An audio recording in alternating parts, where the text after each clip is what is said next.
इस टाइम पे बहुत कम बच्चे आपको ऐसे मिलेंगे कि जिनकी अभी तक तैयारी बहुत अच्छी हुई है, एकदम टॉप क्वालिटी तैयारी हुई है और अभी भी उनकी तैयारी बहुत बढ़िया चल रही है, कोई दिक्कत नहीं आ रही है और अंदर से उनको कॉन्फिडेंस भी है कि हाँ भाई वो कर लेंगे, है ना। और ऐसे बच्चे ये वीडियो देख भी नहीं रहे होंगे, है ना, कॉमन सेंस की बात है। अब बचे दो टाइप के बच्चे, एक तो वो है जिन्होंने, है ना, थोड़ी बहुत करी है, ठीक ठाक तैयारी करी है, बट वो कॉन्फिडेंट नहीं है ना। एक वो हो गए जो हमेशा ये सोचते रहते हैं कि, है ना, स्टार्ट करेंगे, तैयारी स्टार्ट करेंगे, कल से करेंगे, कल से करेंगे, कल से करेंगे, सिर्फ अब प्लानिंग में ही चलते हैं और उनका वो कल कभी आ ही नहीं रहे।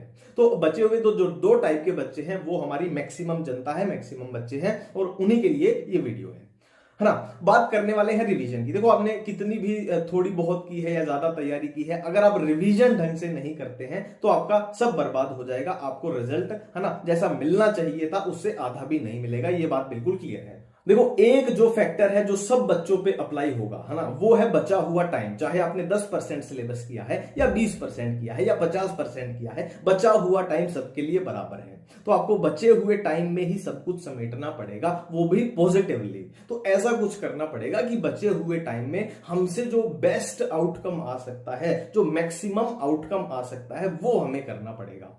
सबसे पहला काम तो खुद को डाउट के सर्कल से बाहर कर दो। देखो, अभी इन चीजों को सोचने का कोई मतलब नहीं है कि हो सकता है या नहीं हो सकता है। अगर खुद को ही हर दूसरे दिन डाउट के सर्कल में डाल दोगे कि एक दिन लग रहा है कि हाँ कर लेंगे कर लेंगे कर लेंगे, फिर अगले दिन लग रहा है कि नहीं हो पाएगा नहीं हो पाएगा नहीं हो पाएगा ना, ये हो गया वो हो गया, मेंटली डिप्रेशन आ गया, है ना, ये डाउट का सर्कल सिर्फ टाइम खराब करेगा और कुछ आपका ये फायदा नहीं करने वाला है। तो सिंपल सा मान के चलो कि भाई एग्जाम तो देना ही है तो इसको पॉजिटिवली देंगे, बार बार नहीं सोचेंगे होगा कि नहीं होगा, हो सकता है नहीं हो सकता। उससे कुछ भी एमसीक्यू आपका एक भी सॉल्यूशन नहीं होने वाला है, कोई भी मदद उससे आपकी नहीं मिलने वाली है।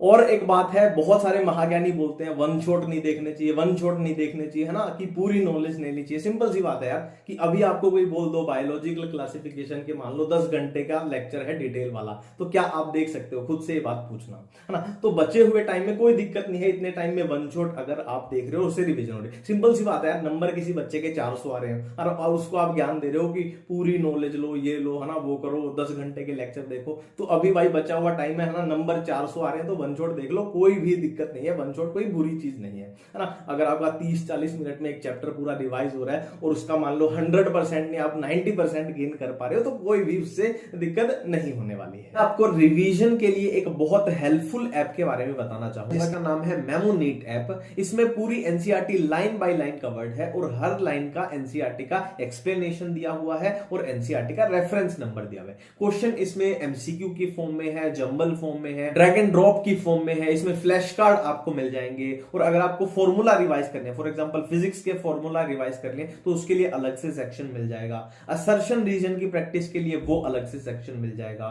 फिजिकल केमिस्ट्री के फॉर्मूला का सेक्शन अलग से मिल जाएगा। ऑर्गेनिक केमिस्ट्री में जैसे नेम रिएक्शंस हैं वो आपको अलग से रिवीजन के लिए मिल जाएंगे। फिजिक्स में जो अपने लेक्चर्स हैं, वीडियोस हैं, वो आपको मिल जाएंगे। और क्वेश्चन के भी फॉर्म में जैसे प्रीवियस ईयर क्वेश्चन भी मिल जाएंगे और कुछ क्वेश्चन ऐसे हैं जो कंसेप्ट बिल्डिंग क्वेश्चन है, वो भी अलग से सेक्शन मिल जाएगा। इसमें आपको पूरी टेस्ट सीरीज मिल जाएंगी और जो हिंदी मीडियम के स्टूडेंट हैं उनके लिए बायोलॉजी, है ना, हिंदी में भी अवेलेबल है। तो लिंक मैं इसका डिस्क्रिप्शन में डलवा दूंगा। अब मैं एक बात बायोलॉजी को लेके बोलने वाला हूं। जनरली हम क्या बोलते हैं कि बायो तो हम बाद में करेंगे, पहले फिजिक्स केमिस्ट्री कर लेते हैं, बायो तो याद करने का सब्जेक्ट है, उसको तो लास्ट में करेंगे, है ना। तो ये जो लास्ट में करेंगे, बाद में करेंगे, इससे ज्यादा लास्ट, इससे ज्यादा बाद नहीं आने वाला है। यही वो टाइम है जिसमें हमें बायोलॉजी को करना है।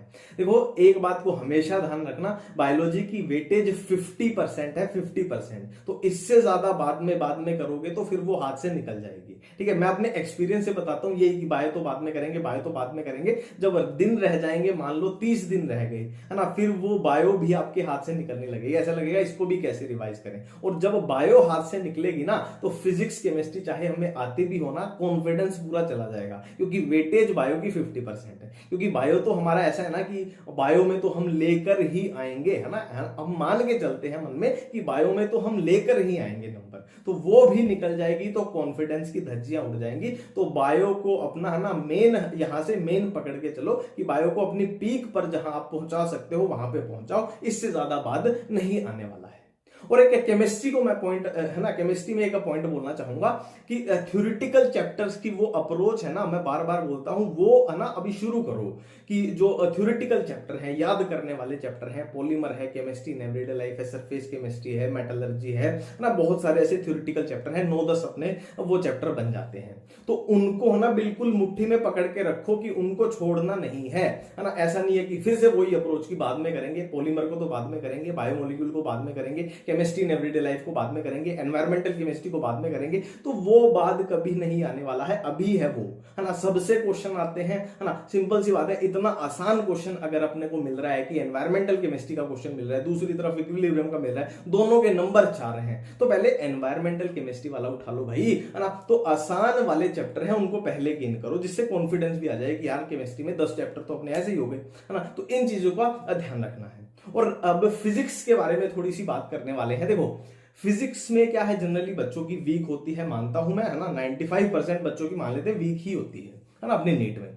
तो फिजिक्स में अगर 3, 4, 5 चैप्टर ऐसे हैं कि आपको दिक्कत आ रही है बहुत ज्यादा, कि मान लो 30 में से 4 चैप्टर ऐसे हैं कि जिनकी वजह से हमारा कॉन्फिडेंस डाउन हो रहा है, फॉर एग्जांपल रोटेशनल मोशन है या इलेक्ट्रोस्टैट है, कि उनकी वजह से पूरी फिजिक्स का कॉन्फिडेंस डाउन हो रहा है, तो आप 3-4 चैप्टर छोड़ सकते हो, है ना। कि ऐसा नहीं है कि नहीं पूरा करना है, पूरा करना है, और पूरे के चक्कर में इतना दिमाग में प्रेशर आ गया कि फिजिक्स ही उड़ गई पूरी। तो 3-4 चैप्टर छोड़ के, 4-5 चैप्टर छोड़ के, कि आप 30 में से 25-26 चैप्टर कर लेते हो और उनपे अच्छा कॉन्फिडेंस आ जाता है, तो कोई दिक्कत वाली बात नहीं है कि कुछ चैप्टर जो कॉन्फिडेंस डाउन कर रहे हैं, तो उनमें अभी ज्यादा, है ना, इन्वॉल्व होने की जरूरत नहीं है ना। और बहुत ज्यादा नई चीजें नहीं करनी है, जैसा कि मैंने वो वन शॉट वाले चीज में भी बोला था कि ऐसा नहीं है कि अभी आपको मान लो कोई चैप्टर नहीं आता, फॉर एग्जांपल जेनेटिक्स है या बायोटेक है या इकोलॉजी है, आप उसके इतने बड़े लेक्चर खोल के बैठ गए कि जिसमें अभी आपने वो 8-10 घंटे खराब कर दिए। तो अभी के 8-10 घंटे एक चैप्टर पे, ऐसे वीडियो लेक्चर पे नहीं खराब करने हैं, क्योंकि अभी के 8-10 घंटे मल्टीपल रिवीजन में आपको खर्चा करने हैं, है ना, कि इतना वर्थ नहीं है अभी उन चैप्टरों का कि आप उन पे 10-10 घंटे के लेक्चर देख रहे हो, है ना। स्पीड से काम करना है और टाइमिंग को तो बढ़ाना ही है, कि ऐसा नहीं है कि आप 8 घंटे में सैचुरेट हो रहे हो एक दिन में, है ना, उसको 13 घंटे तक लेके जाना है, 1 घंटे में 13 घंटे की पढ़ाई, 14 घंटे की पढ़ाई, वहां तक लेके जाना है, 7-8 घंटे में सैचुरेट नहीं होना है, ठीक है। वो यही कुछ बातें थी जो मैं आपके साथ डिस्कस करना चाहता था। उम्मीद करता हूं आपको इस वीडियो से मदद मिली होगी। थैंक यू, धन्यवाद।